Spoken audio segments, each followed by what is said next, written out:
নমস্কার বন্ধুরা, আজকে কল্পনা কিচেনে এই দেখুন আমার ছেলে না খুব বড় কই মাছ এনেছে। তাই এই কই মাছের এই দু পিস আমি মাছ পিস পিস করেছি, আলু দিয়ে ঝোল করব। ভাবছিলাম ভাপা করব টিফিন কৌটায় করে, কিন্তু সেটা আর হলো না। এই দেখুন মাছটা ভাজা আপনাদের আমি বসানোটা দেখাইনি, সময় হচ্ছিল না। এটা কই মাছের পিস, এই দেখুন আমি কেটেছি। এই যে আমি বাড়িতেই কেটেছি মাছ, বাজারে কাটতে পারিনি এই বড় মাছ।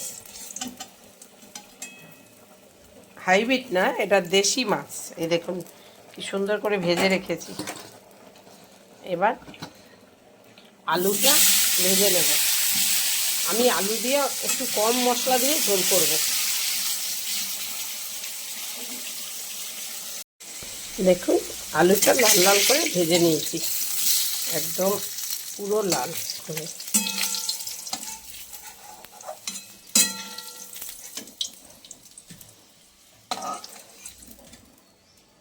এই যে দেখুন আলু লাল লাল করে মাছ আর আলু ভেজে নিয়েছি। এবার আমি আরেকটু তেল দেব।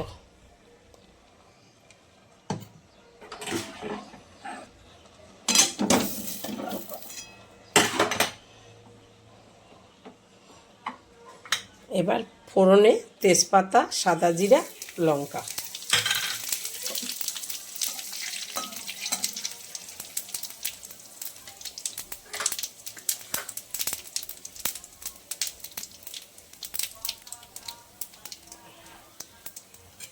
আমি যেটা পেঁয়াজ ছাড়া করব।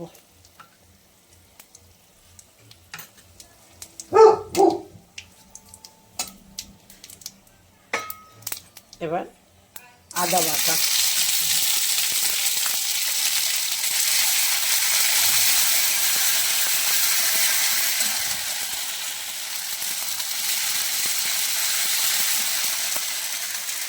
একটু জল দেবো।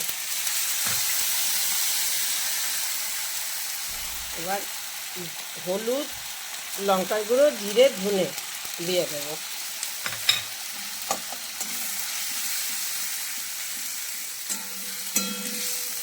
এটা আমি একটু পাতলা করব বলে বেশি একটা মশলা দেব না।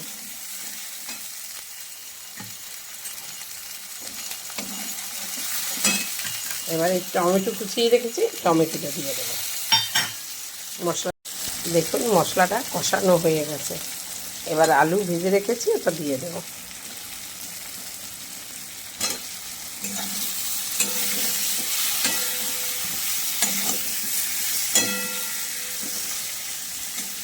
এরকম করে ঝোল আমাদের দেশের বাড়িতে করে, খুব সুন্দর হয় খেতে। আর নামাবার আগে জিরা ভেজে গুঁড়া করে রেখেছি, ওটা দেব।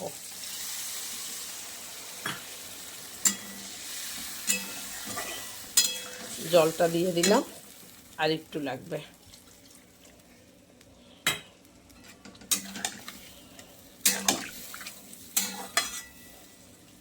এবার ফুট খেলে মাছটা দিয়ে দেব। এই দেখুন দেখুন হয়ে গেছে। এবার একটু গরম মশলা দিয়ে দেব। গরম মশলা দেওয়ার পরে ধনে পাতা ছিল না, লাল হয়ে গেছে, ধনে পাতাটাও দিয়ে দেব।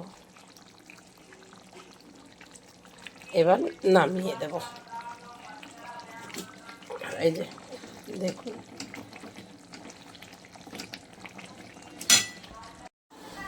দেখুন বন্ধুরা, কই মাছের আলু দিয়ে ঝোল।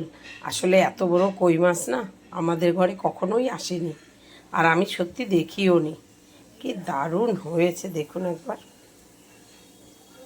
এত সুন্দর গন্ধ বেরিয়েছে না, আপনাকে বোঝাতে পারবো না। আর আমার মোবাইলটা খারাপ তো, তাই কালারটা কিছুতেই আসে না। কি করব বলুন।